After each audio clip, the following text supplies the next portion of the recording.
আসসালামু আলাইকুম এভরিওয়ান। আশা করি যে যেখানে আছেন ভালো আছেন, সুস্থ থাকেন, এই কামনাই করি। আপনারা দেখতেছেন ভিডিওতে একটি ফল আমি কাটতেছি। হয়তো ভিডিওটা দেখবেন আর ভাববেন এটা আবার কি ফল। এটা মিডল ইস্ট কান্ট্রিগুলোতে পাওয়া যায়, আরব কান্ট্রিগুলা যেগুলা। এটা দেখতে পুরোটা বাঙ্গির মতো, কিন্তু ফ্লেভারটা খুবই মজাদার।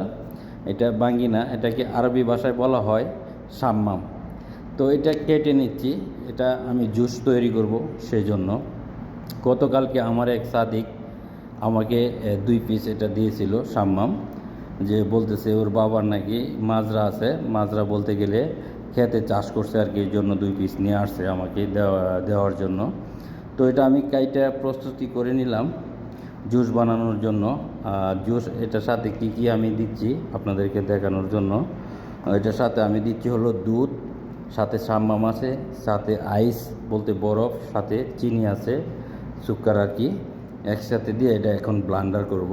আর সবচেয়ে বড় কথা হচ্ছে আজকে শুক্রবার, আমার এক বড় ভাই কাশ্মীরি রেসিপি তৈরি করছে, সাথে সবাই বলতেছে যে সবাই আজকে একসাথে খাবো।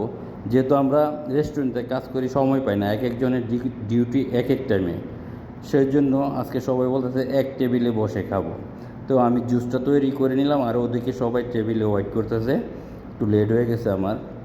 আর সবচেয়ে বড় কথা হচ্ছে আমরা প্রবাসীরা রেস্টুরেন্টে যেহেতু কাজ করি, প্লেটে খাবার খাই না, একই টেবিলে পলিথিন বিছায়ে খুব মজা করে খাচ্ছি।